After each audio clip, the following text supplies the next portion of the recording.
Hello everyone, welcome to my channel KP success zone. Class 6 का NCERT हम लोग कर रहे थे।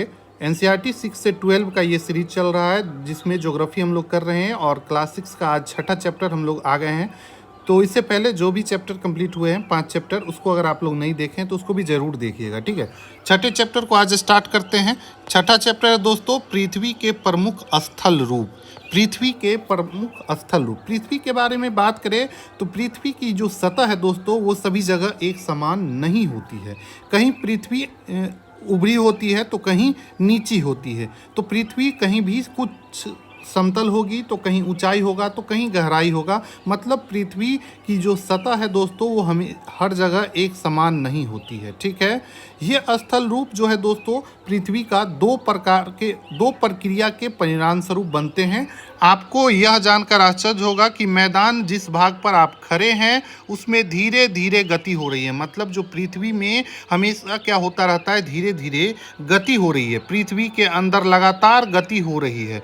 प्रथम और आंतरिक प्रक्रिया के कारण, अब देखिए पृथ्वी के अंतर्गत अंतर क्या होता है, लगातार दो गति होती रहती है और दो प्रकार की प्रक्रिया होती रहती है। पहला प्रक्रिया है दोस्तों आंतरिक प्रक्रिया। अब क्या है आंतरिक प्रक्रिया, यहाँ पर देखिए नोट्स में हमने बता दिया है। आंतरिक प्रक्रिया होता है यह प्रक्रिया के कारण पृथ्वी की सतह कहीं ऊपर उठी होती है तो कहीं धंसी होती है। आप पृथ्वी के बारे में देखेंगे तो कहीं क्या है, ऊपर है, कहीं धंसा हुआ है, मतलब कहीं गड्ढा मिलेगा तो कहीं ऊंचा पर्वत मिलेगा। तो ये इसके आंतरिक प्रक्रिया के कारण ऐसा देखने को मिलता है। उसके बाद पृथ्वी में एक बाह्य प्रक्रिया भी होती है, ठीक है। बाह्य प्रक्रिया के कारण स्थल को लगातार बनने और टूटने की प्रक्रिया चलती रहती है। स्थल में लगातार बनने और टूटने की प्रक्रिया चलती रहती है और ये प्रक्रिया किसके कारण होती है, तो बाह्य प्रक्रिया के द्वारा। अब देखिए विभिन्न स्थल रूप को यहाँ 6.1 फिगर में आपको दिखाया गया है। इस फिगर को अगर जूम करें तो देखिए पृथ्वी कहीं पे मैदानी भाग है, ये जो ग्रीन कलर का दिख रहा है ये मैदानी भाग है जो कि आपको बिल्कुल समतल रहेगा, ठीक है। उसके बाद ये देखिए ये पर्वत है।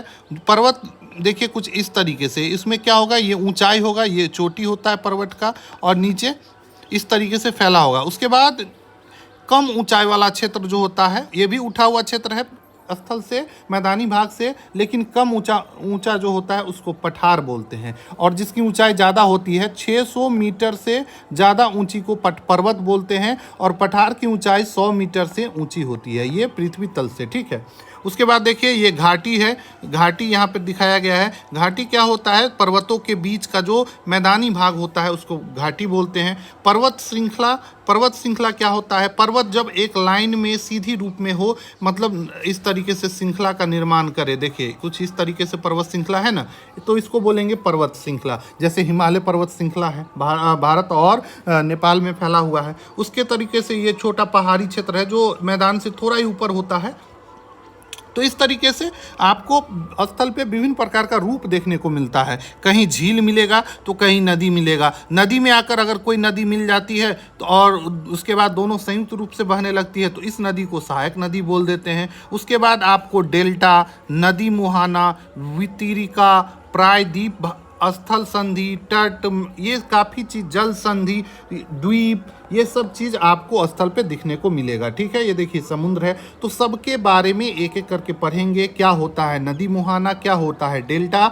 और एनसीईआरटी इसीलिए पढ़ने के लिए बोला जाता है ताकि आप इस छोटी छोटी चीज़ों को अच्छे से क्लियर कर सके। और इसको पढ़ने के बाद अगर आप इसको नोट्स बना लेते हैं तो आप इसे ज़्यादा समय तक स्टोर रख सकते हैं अपने दिमाग में, क्योंकि जब भी आप भूलने लगेंगे अपने नोट्स को कम समय में रिवाइज करके इसके बारे में समझ विकसित कर सकते हैं। और मेंस पॉइंट ऑफ व्यू से एनसीईआरटी पढ़ना तो काफ़ी इंपॉर्टेंट है। एनसीईआरटी आपको प्रत्येक एग्जाम में हेल्प करेगा, ठीक है। और ज्योग्राफी का एनसीईआरटी से बेहतर कुछ नहीं है ज्योग्राफी पढ़ने के लिए। तो इसी में हम लोग आज ये चैप्टर पढ़ रहे हैं। चलिए आगे पढ़ते हैं। यहाँ पर देखिए कुछ दिया हुआ है। क्या आप जानते हैं कि पहाड़ी स्थलीय भाग है जो कि आसपास की भूमि से ऊंची होती है। जी हाँ दोस्तों, पहाड़ी क्या होता है, आसपास की भूमि से ऊंची होती है।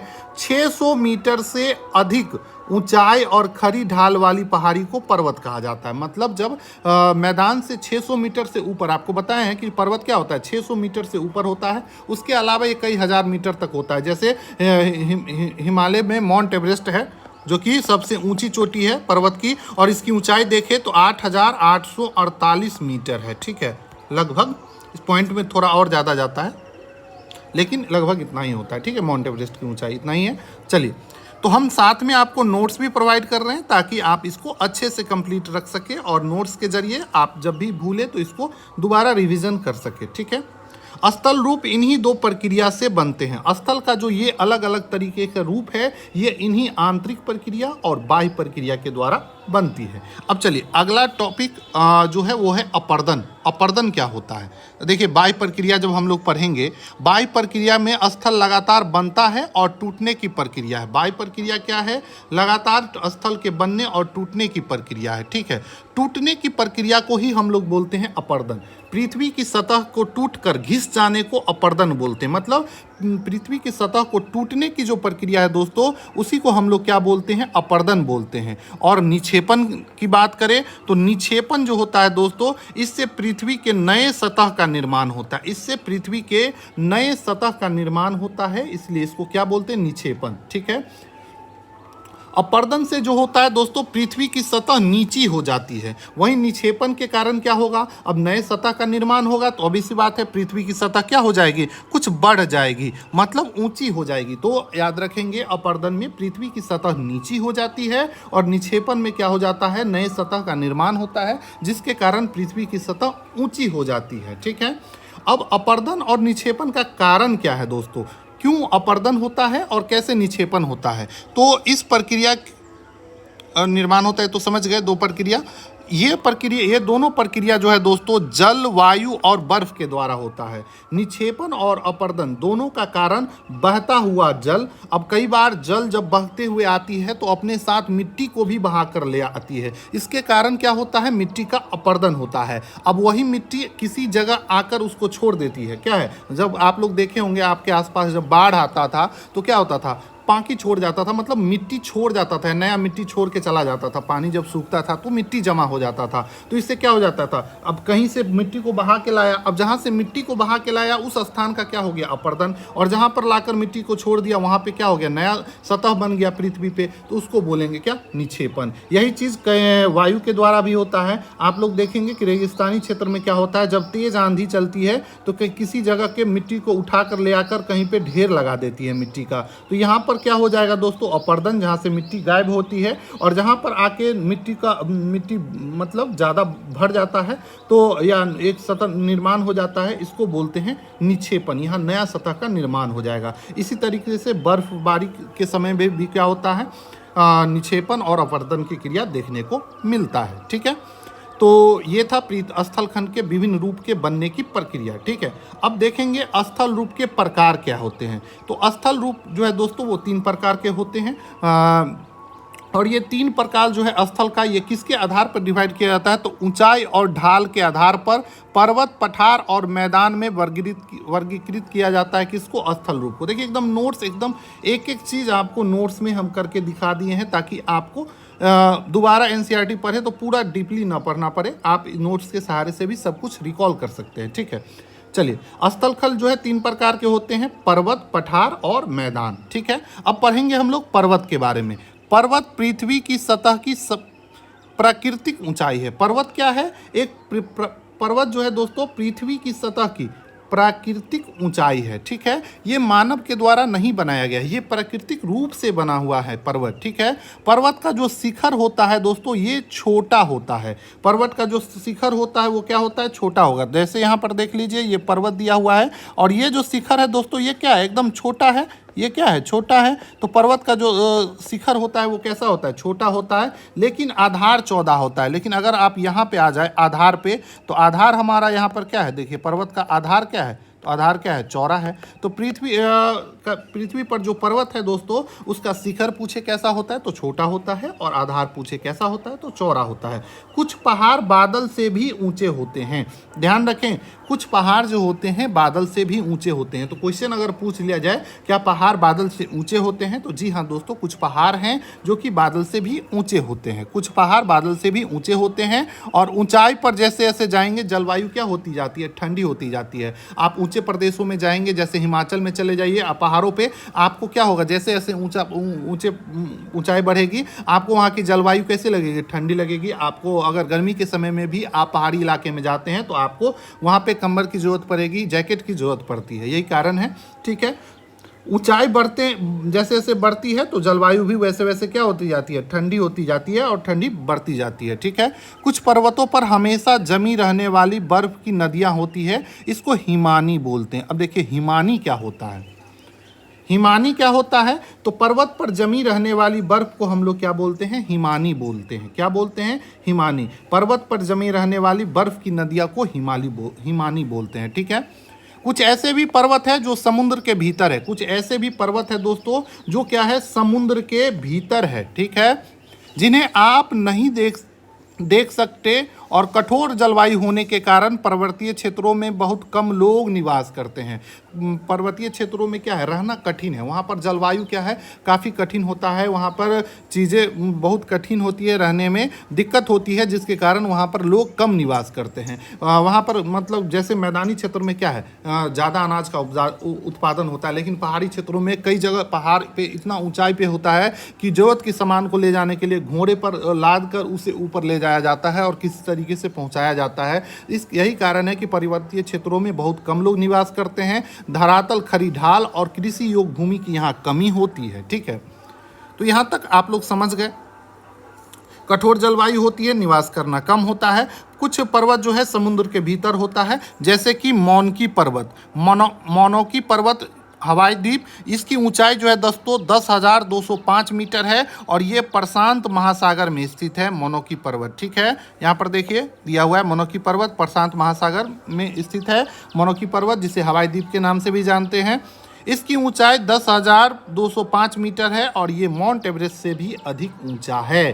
तो पूछा जाए मोनकी पर्वत की ऊंचाई कितनी है, तो 10,205 मीटर है और ये दोस्तों पृथ्वी पर उपस्थित माउंट एवरेस्ट की जो चोटी है, जो सबसे ऊंची चोटी है पृथ्वी पर, उससे भी कहीं ना कहीं ऊंची है। और सबसे ताजुब की बात है, ये कहाँ पे है, ये समुद्र में स्थित है। और किस महासागर में पूछे तो प्रशांत महासागर में स्थित है। ठीक है, अब अगला टॉपिक जो हम लोग पढ़ेंगे वो है पर्वत श्रृंखला।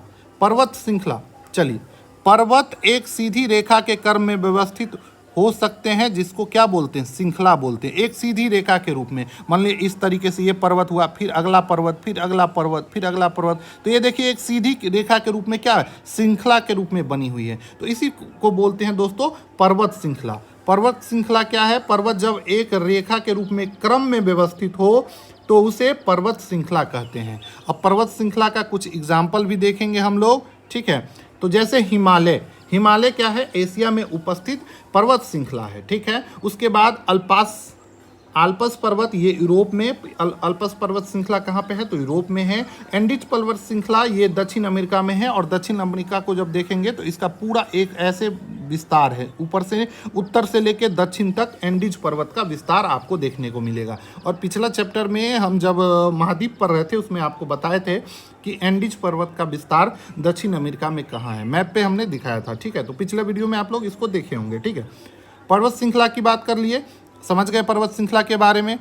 पर्वतीय तंत्र समांतर श्रृंखला के क्रम में होता है और ये सैकड़ों किलोमीटर तक फैला होता है। हिमालय, अल्पास, एंडीज, ये सभी क्या है, पर्वत श्रृंखला है। हिमालय कहाँ पे है, तो एशिया में है, यूरोप में अल्पास है और दक्षिण अमेरिका में क्या है, एंडीज की पर्वत श्रृंखला है। पर्वतों को ऊंचाई और आकार में भिन्नता होती है। पर्वत की जो ऊंचाई और आकार भिन्नता, अलग अलग पर्वत का आकार अलग होता है। ठीक है, चलिए, अब दोस्तों पर्वत जो है दोस्तों वो 3 प्रकार के होते हैं। पर्वत कितने प्रकार के होते हैं, 3 प्रकार के होते हैं। देखिए, वलित पर्वत, भ्रंशोत्थ पर्वत और ज्वालामुखी पर्वत। अब हम तीनों प्रकार के जो पर्वत है उसको एक एक करके पढ़ेंगे। ठीक है, हिमालय और अल्पास वलित पर्वत है। हिमालय और आल्पस जो है दोस्तों वो किस पर्वत के अंतर्गत आता है, तो ये आता है दोस्तों वलित पर्वत के अंतर्गत। कौन कौन, तो हिमालय और अल्पास। ठीक है, अल्पस पर्वत, इसका सतह जो है उबड़ खाबड़ है और शिखर जो है शंकु के आकार का है। शंकु कुछ इस तरीके का होता है। ठीक है, तो शंकु के आकार का है। ठीक है, देखिए इसका सतह जो है उबड़ खाबड़ है और ये शंकु के आकार का है। भारत की अरावली श्रृंखला विश्व के सबसे पुरानी वलित पर्वत श्रृंखला है।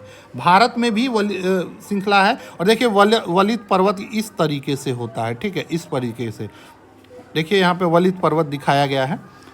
ठीक है, तो भारत में जो वलित पर्वत है दोस्तों वो है अरावली। और अरावली पर्वत श्रृंखला की बात करें तो ये दोस्तों विश्व की मतलब पूरे विश्व की सबसे पुरानी वलित पर्वत श्रृंखला है और यह भारत में स्थित है। ठीक है, इसका जो है दोस्तों अपरदन के कारण ये श्रृंखला घिस रही है। उत्तरी अमेरिका में अल्पेशियन और रूस में यूराल पर्वत है। ये भी दोस्तों क्या है, वलित पर्वत है। यूराल पर्वत जो कि यूरोप में है और अल्पेशियन पर्वत जो कि रूस में है। इसका आकार गोलाकार है, इसका ऊंचाई कम है और ये भी दोस्तों वलित पर्वत का उदाहरण है। तो वलित पर्वत कौन कौन सा हो गया, आपसे पूछ देगा कि इनमें से कौन सा वलित पर्वत है।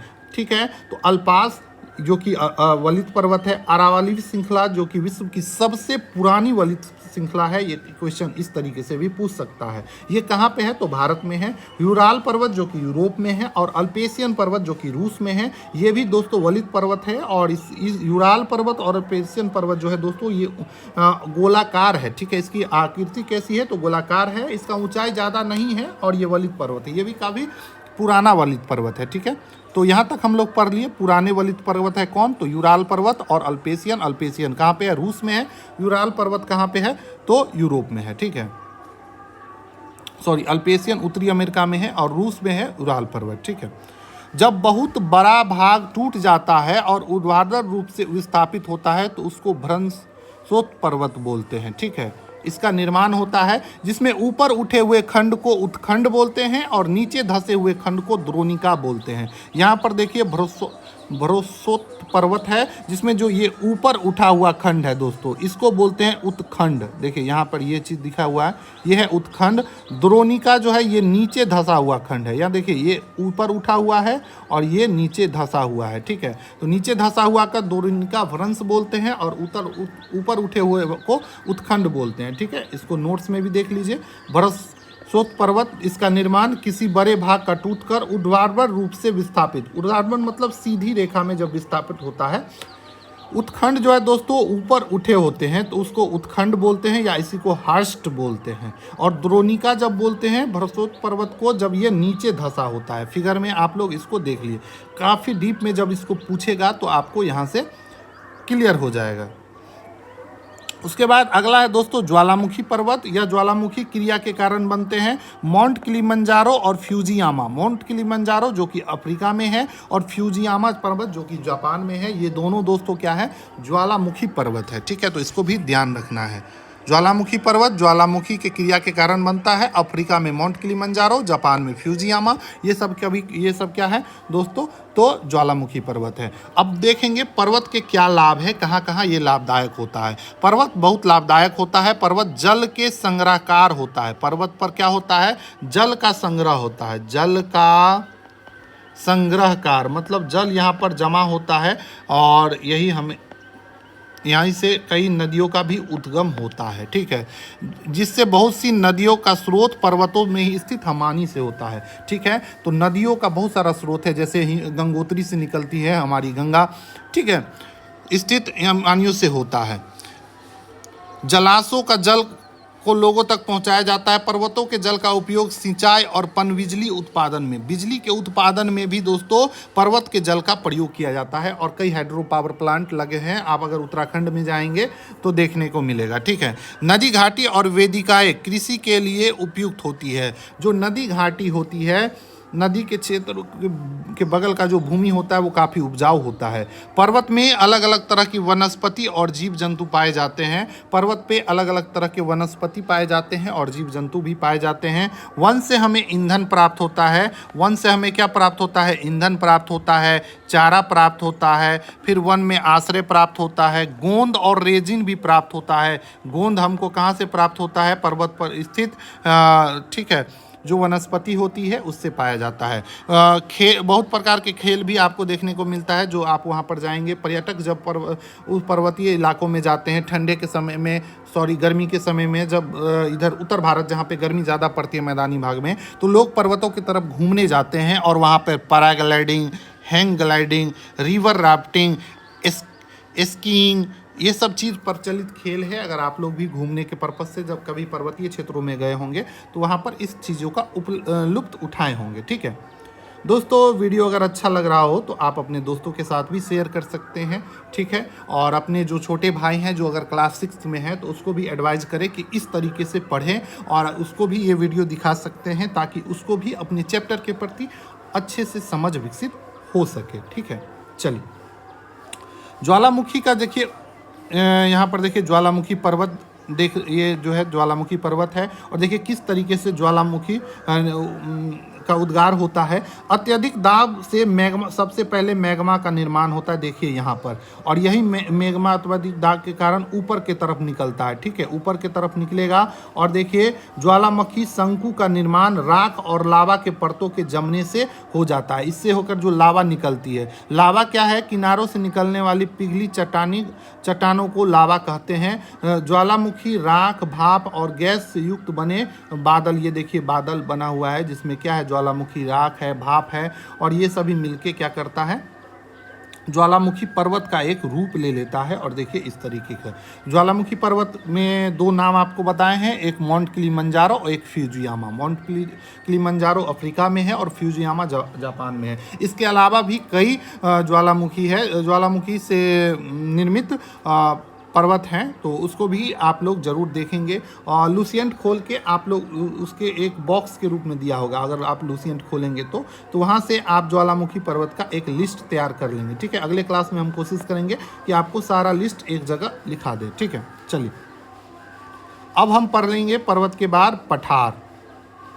पठार क्या होता है, तो पठार उठी हुई सपाट भूमि है। ये भी पर्वत की तरह ही मैदानी भाग से उठी हुई सपाट भूमि है, लेकिन इसकी ऊंचाई ज़्यादा नहीं होती है। देखिए इसको आप लोग अच्छे से पढ़ लेंगे, जितना चीज़ इंपॉर्टेंट है हम यहाँ पर लिख दिए, तो नोट्स को पढ़ लेते हैं, वीडियो काफ़ी लंबा हो जाता है नहीं तो। पठार के एक से अधिक किनारे होते हैं। पठार में क्या होता है, एक से अधिक किनारे होते हैं। देखिए यहाँ पर पठार को दिखाया गया है, पठार की ऊँचाई ज़्यादा नहीं होती है। ठीक है, इसकी ऊंचाई जो है 100 मीटर से लेके 100 मीटर 1000 मीटर तक हो सकती है। दक्कन का पठार भारत में स्थित है, और ये भारत में स्थित सब पुराना पठार है। ठीक है, उसके बाद तिब्बत का पठार जो है दोस्तों विश्व का सबसे ऊंचा पठार है, यहाँ से क्वेश्चन देखने को मिलता है। ठीक है, पठार में प्रचुर मात्रा में खनिज पदार्थ देखने को मिलता है। अफ्रीका का पठार जो है दोस्तों वो सोना और हीरा के खनन के लिए फेमस है। वहीं भारत में स्थित है छोटा नागपुर का पठार, जैसे जो कि भारत के रांची वाले क्षेत्र में झरिया, बोकारो, ये सारा जो है दोस्तों छोटा नागपुर के पठार में स्थित है। और यहाँ पर दोस्तों कोयला का उत्खनन काफ़ी ज़्यादा होता है, लोहा और मैंगनीज का भी काफ़ी भंडार है, और छोटा नागपुर पठार भारत में खनिजों के लिए काफ़ी फेमस है। ठीक है, लावा पठार में काली मिट्टी होती है प्रचुर मात्रा में, और ये जो है काफ़ी उपजाऊ होता है। लावा से जो पठार का निर्माण होता है, ज्वालामुखी उद्गार के समय लावा निकलती है, और लावा से जो पठार का निर्माण होता है उसमें काफ़ी प्रचुर मात्रा में क्या होता है, वो उपजाऊ मिट्टी काली मिट्टी होती है, और वो काफ़ी क्या होता है, उपजाऊ होता है। पठार में आप लोग इसको पूरा पढ़ सकते हैं, लेकिन नहीं भी पढ़ेंगे तो हम सारा कुछ आप यहाँ पे लिख दिए हैं। ठीक है, इंपॉर्टेंट जितना भी है। पर पठार से आपको कई जलप्रपात भी देखने को मिलता है, जैसे नदी जब ऊंचाई से गिरती है तो वो क्या बन जाता है, जलप्रपात बोलते हैं। ठीक है, उसको नदी जब ऊंचाई से गिरती है तो क्या होता है, जलप्रपात बोलते हैं। जैसे हुंडरू जलप्रपात, ये छोटा नागपुर पठार में स्थित है, और ये स्वर्ण रेखा नदी पर है। ठीक है, ये भारत के किस राज्य में पूछे तो रांची में है। ठीक है, रांची बोल रहे हैं, झारखंड में है, झारखंड की राजधानी है रांची। ठीक है, जोग और गोड़सोप्पा, ये दोनों दोस्तों कर्नाटक में स्थित जलप्रपात है। ठीक है, तो इसको भी आप लोग ध्यान रखेंगे। ठीक है, पठार में कुछ और ज़्यादा नहीं है, चलिए आपको वो पढ़ भी देते हैं। पठार उठी हुई सपाट भूमि है। ठीक है, आसपास के क्षेत्रों से अधिक उठा हुआ होता है। इसका ऊपरी भाग मेज के समान सपाट होता है। उसी ऊपरी भाग जो है, जैसे पर्वत में क्या होता है, शंकु बना होता है, लेकिन पठार क्या होता है, इस तरीके से फैला होता है, मतलब सपाट होता है। जैसे मेज जो होता है सपाट होता है, इस तरीके से पठार भी समाप्त होता है। ऊंचा होता है लेकिन एक सपाट होता है, इस तरीके की आकृति नहीं होती है, इस तरीके की आकृति होती है। तो ये होता है पर्वत का आकृति। ठीक है, चलिए पठार के एक या एक से अधिक किनारे होते हैं, ढाल खड़े होते हैं, ऊंचाई पर प्रायः कुछ 100 मीटर से लेकर कई हजार मीटर तक होता है। पठार नए और पुराने, जैसे पर्वत नए और पुराने होते हैं उसी तरीके से पठार भी नए और पुराने होते हैं। भारत में जो दक्कन का पठार है पुराने पठारों में से एक है। ठीक है, पूछा जाए भारत का दक्कन का पठार जो है पुराना है या नया है, तो दोस्तों ये पुराना है। ठीक है, दक्कन का पठार।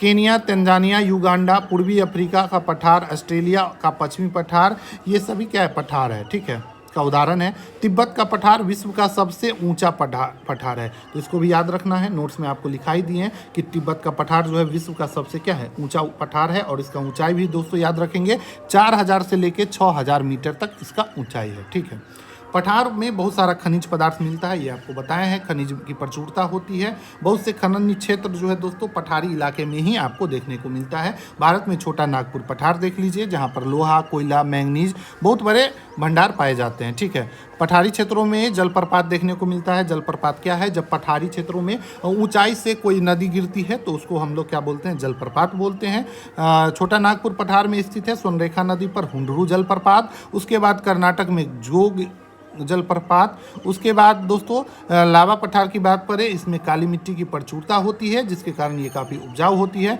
पठारों में रमणीय स्थल होते हैं जो प्रकृति को पर्यटक को आकर्षित करते हैं। तो पठार में, पठारी और पर्वतीय भाग में तो जानते हैं लोग पर्यटक के रूप में जाते हैं, लोगों को वहाँ इंजॉय करने को मिलता है, झरने में नहाने को मिलता है। जलप्रपात में लोग ऊपर से जब नदी गिरती है तो वहाँ जहाँ गिरती है वहाँ पे लोग नहाते हैं और तरह तरह के मनोरंजन करके लुत्फ उठाते हैं। ठीक है, तो इसलिए पर्यटकों के लिए काफ़ी ये इम्पोर्टेंट होता है।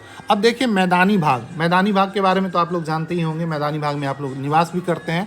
मैदान समतल भूमि के बहुत बड़े भाग होते हैं जो समुद्र तल से 200 मीटर से अधिक ऊंचे नहीं होते, मतलब 200 मीटर से ऊंचे नहीं होता है मैदानी भाग। कुछ उर्मिल और तरगित हो सकते हैं, कुछ ऊंचा और नीचा हो सकता है, लेकिन 200 मीटर से ज़्यादा ऊंचाई नहीं होगा मैदानी भाग में। मैदान नदियों तथा उसकी सहायक नदी के द्वारा बने होते हैं। मैदान का जो निर्माण होता है नदी के कारण और उसकी जो सहायक नदियां हैं उसके कारण। जैसे गंगा की सहायक नदी है यमुना, काली गंगा हो गई, बहुत सारी नदियाँ गंगा में आकर मिलती है। कोसी आके मिलती है, बिहार में गंडक आके मिलती है, तो ये सभी जो है गंगा की सहायक नदी हो गई।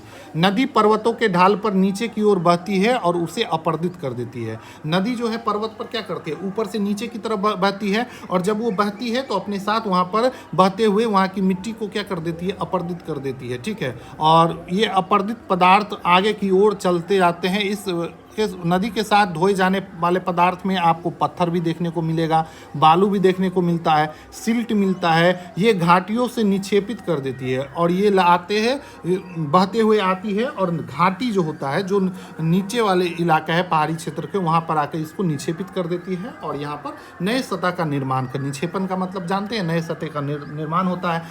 अपर्दन का मतलब होता है टूटना।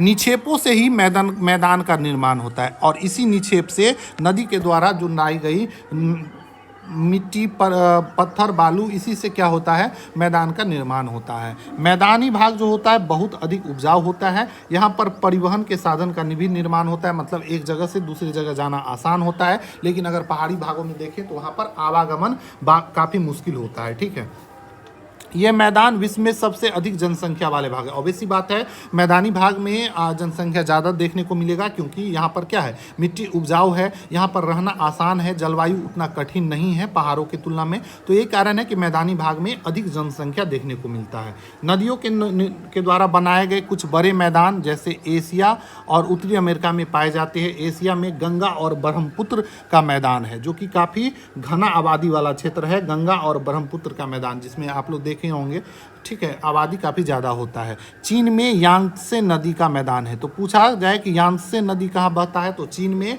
और यहाँ जो यांत्से नदी का जो मैदान है ये भी मैदानी भाग में निर्मित है, और यहाँ पर भी काफ़ी जनसंख्या देखने को मिलता है।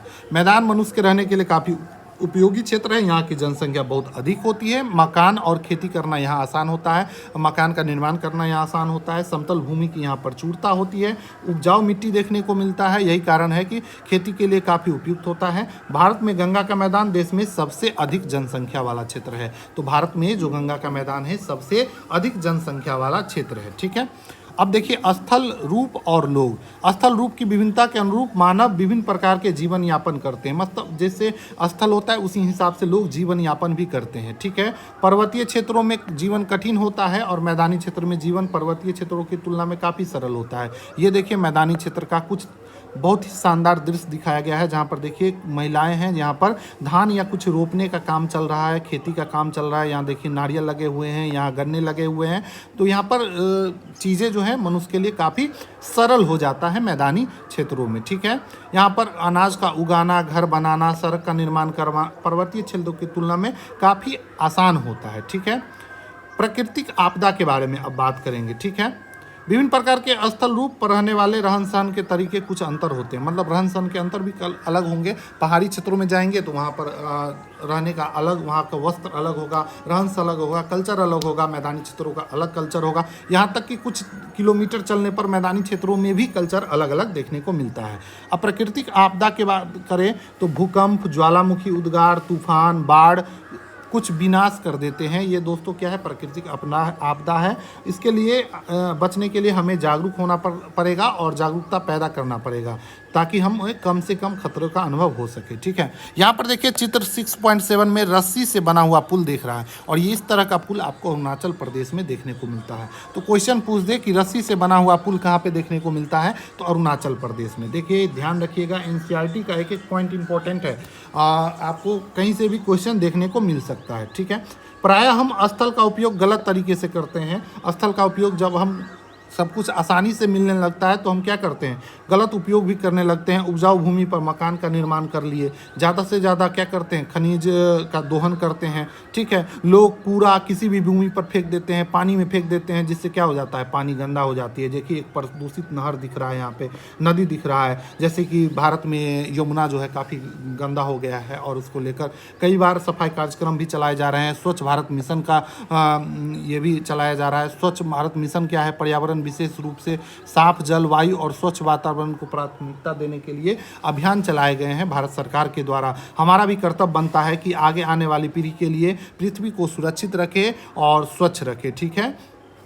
अब देखिए यहाँ पर कुछ ये देखिए रेगिस्तान में किस तरीके से ऊँटों पे लोग एक दूसरे से जगह पे जा रहे हैं। ये देखिए केरल के क्षेत्र में नौकायान से रेस हो रहा है। ये देखिए समुद्र के किनारे वाला फ़ोटो दिखाया जा रहा है। आज अंडमान निकोबार द्वीप भी देख सकते हैं, इसी तरीके से है। तो ये देखिए जंगली क्षेत्र में हट बना हुआ है। तो ये अलग अलग जगह पे अलग अलग तरीके से आपको देखने को मिलता है, ठीक है।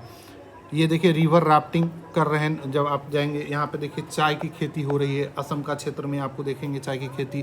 पहाड़ी क्षेत्रों का ये घर देखिए देखने को मिलेगा कुछ इस तरीके से। तो अलग अलग विविधता आपको पृथ्वी पर देखने को मिलेगा, ठीक है। पहाड़ी क्षेत्र देख लीजिए, यहाँ पर देखिए काफ़ी बर्फबारी हुई है। तो धरती पर क्या है, अलग अलग जगह काफ़ी विविधता आपको देखने को मिलती है, ठीक है। इस तरीके से ये चैप्टर ख़त्म हो गया। इसके जो ऑब्जेक्टिव है इसको आप लोग हल करेंगे, एक एक चीज़ हल हो जाएगा और आपको खाली स्थान भी भरने का प्रयास करेंगे। मिलते हैं अगले वीडियो में, तब तक के लिए धन्यवाद आप लोग को वीडियो देखने के लिए। और वीडियो को ज़्यादा से ज़्यादा शेयर कीजिए। सपोर्ट, आपकी सपोर्ट की हमें ज़रूरत है ताकि ये जो हम कंटेंट आप लोग के लिए लेकर आ रहे हैं उस और अच्छे से लेके आएँ। हमें भी मनोबल बढ़ेगा अगर आप लोग अच्छे से सपोर्ट करेंगे तो, ठीक है।